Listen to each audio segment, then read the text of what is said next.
Hi, this is Remembering the Past, the show where we talk about people who've died recently who've had a profound effect on our history, our society, or our culture. Tonight we're not going to start out with a person, but with a thing. The death of the great passenger plane, the 747, which has died at the age of 47. From AirSpaceMagazine.com from the Smithsonian. The last 747, the jumbo jet, makes its final flight for a U.S. airline. On Tuesday, the last Boeing 747 to carry passengers for a U.S. airline will fly from Detroit, Michigan to Seoul, South Korea, then return on Wednesday, bringing an end to 47 years of U.S. passenger service.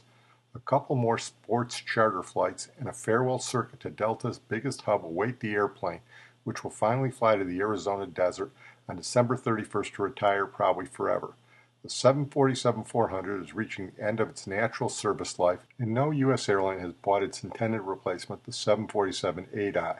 The 747 was once a common sight at U.S. airports, but as the world has changed and consolidation swept the industry, the four-engine queen of the skies has been growing older and scarcer.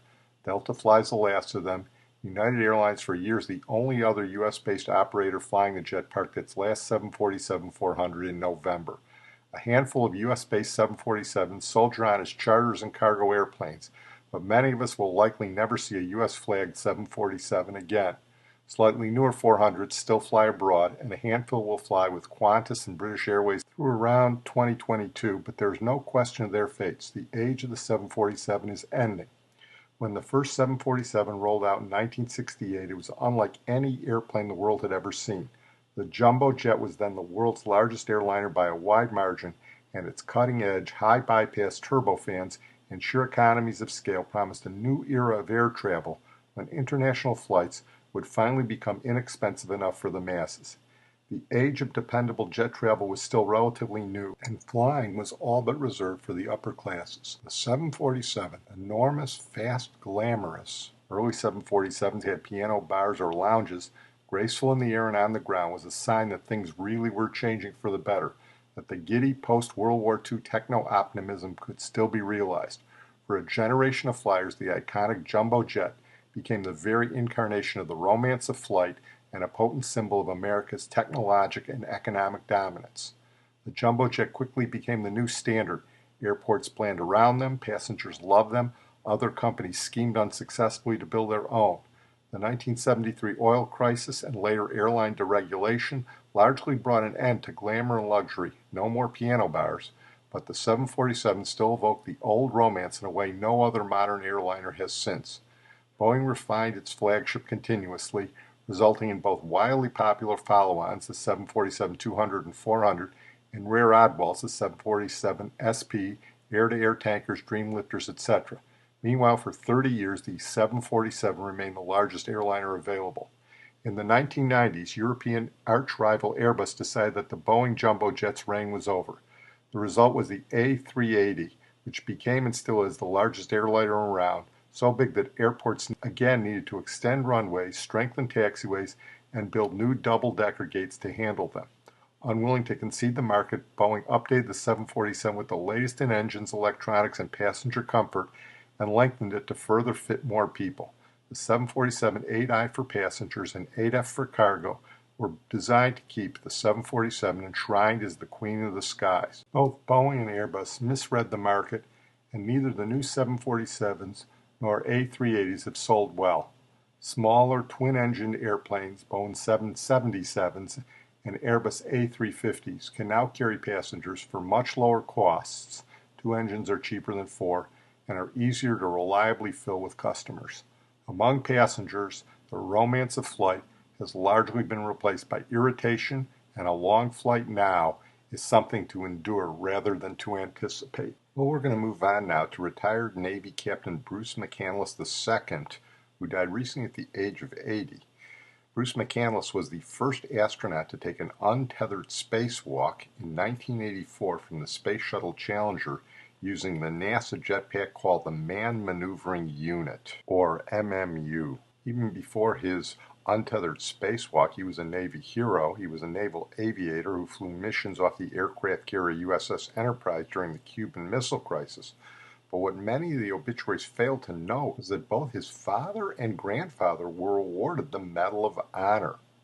His father, the late Rear Admiral Bruce McCandless, received what was then known as the Congressional Medal of Honor for his actions in December 1942 at the Battle of the Savo Island near Guadalcanal in the Pacific in World War II. Rear Admiral McCandless was then a communications officer aboard the New Orleans-class cruiser USS San Francisco. He was knocked unconscious by shell fire from superior forces of the Imperial Japanese fleet that killed or wounded his commanders on the bridge, and when he came to, he took charge and boldly continued to engage the enemy to lead our column of following vessels to a great victory, according to his medal citation. In addition, his paternal grandfather, Commodore later Rear Admiral Byron McCandless, received the Navy Cross in World War I, and his maternal grandfather, Navy Captain Willis Winter Bradley, was the first recipient of the Congressional Medal of Honor in World War I. On July 23, 1917, aboard the cruiser USS Pittsburgh, then Lieutenant Bradley was blown back by an accidental gunpowder explosion. He recovered, crawled into the burning compartment, and put out the flames that threatened to set off more powder explosions and possibly sink the ship. So Bruce McCandless has quite a heritage in his family. Here is Decades Television on the history of the manned spacewalk and the first untethered walk in 1984 by Navy Captain McCandless. In March of 1965, Russian cosmonaut Alexei Leonov left the confines of his spacecraft and became the first human to walk among the stars. For 12 minutes, on a 17.5-foot tether, he floated freely in the dark abyss. It was a monumental feat, but one that nearly cost him his life. Leonov's suit ballooned in the vacuum of space, making it impossible for him to fit through the airlock. With no other option, he opened a valve on his suit to depressurize, enough so he could re-enter the capsule. 3 months later, the Americans sent up their first spacewalker, NASA astronaut Ed White. Okay, that goes in the spacecraft. Tied to a tether, White gleefully hovered high above Earth's atmosphere. I feel like $1 million.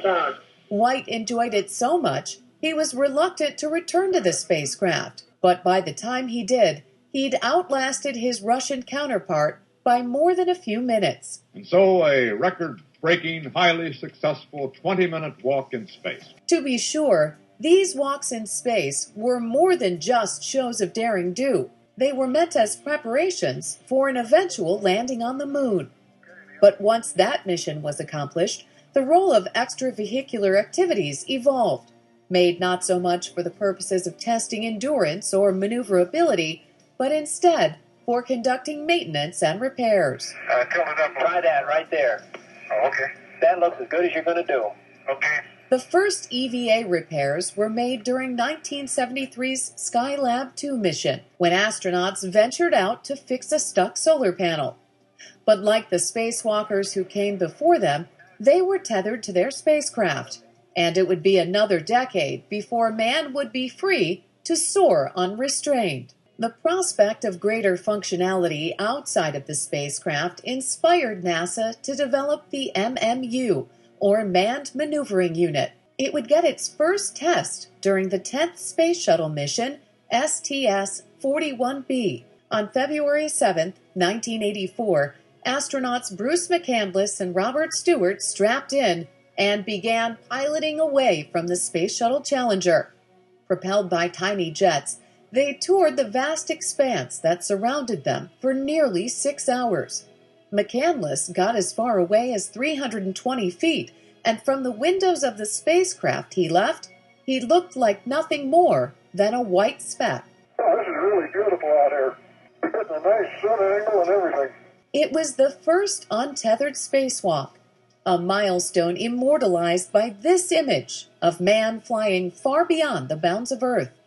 And not even 20 years removed from the death-defying endeavors of Leonov and White, it was yet more evidence of the rapid ingenuity fueled by the exploratory spirit so central to our human nature. To introduce our next subject, here is an introduction he got from a room full of radio programmers in 1994. Dick Orkin is a legend in advertising.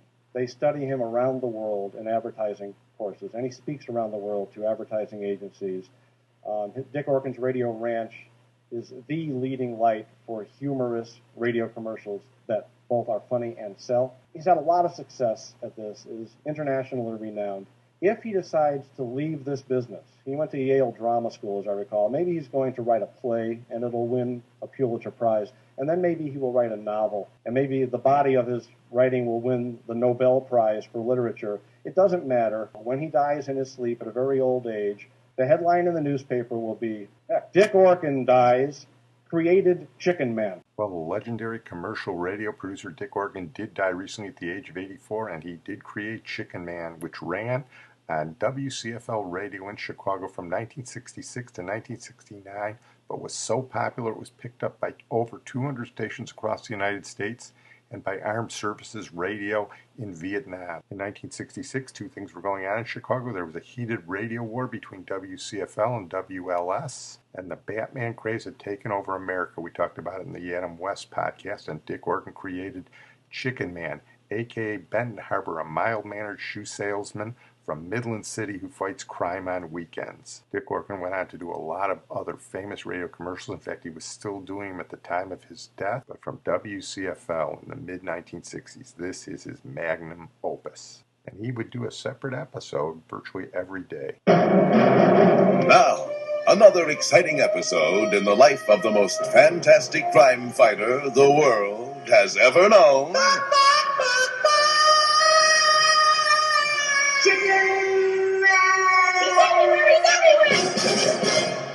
Benton Harbor, employed as a shoe salesman for a large downtown department store, spends his weekends, his only 2 days off, striking terror into the hearts of criminals everywhere as the white-winged warrior called Chickenman. How did it come about that Benton Harbor weekend-winged warrior selected the visage of the chicken in his crusade against the forces of evil?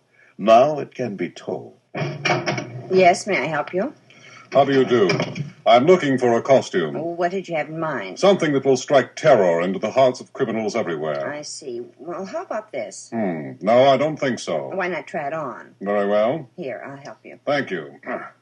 There you are. Now, take a look in the mirror. Not bad. I wonder if you would permit me to conduct a quick experiment outside this store. Certainly.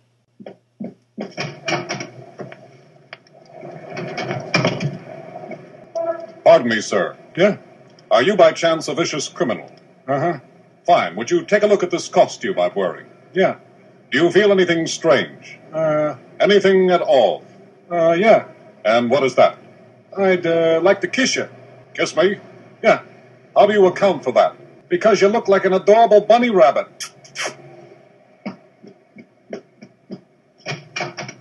Well, how did it go? What else do you have?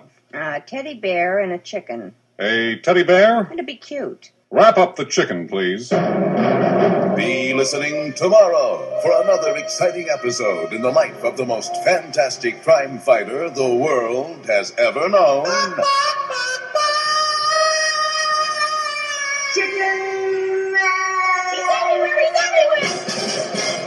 Well, I'm going to close on that note. I want to thank my producer and IT genius, Sid Tepps. Let's see. Tonight we had the 747. We had Bruce McCandless walking untethered in space. And we had Dick Orkin as Chickenman. What's the common theme? The common theme, of course, is flying. So, although I may have used this as a closer once before, I can't remember, we have to close with the greatest song there ever was about flying, done by the incomparable Mary Martin, whose son's podcast we've done, Larry Hagman. Mary Martin sang this song in Peter Pan, and anybody who ever watched it, either in the theater or television, will never forget it. Can you really fly? I'll teach you. How lovely to fly. I'll teach you how to jump on the wind's back, and away we'll go. Ooh. One day when you're sleeping in your silly bed, you might be flying about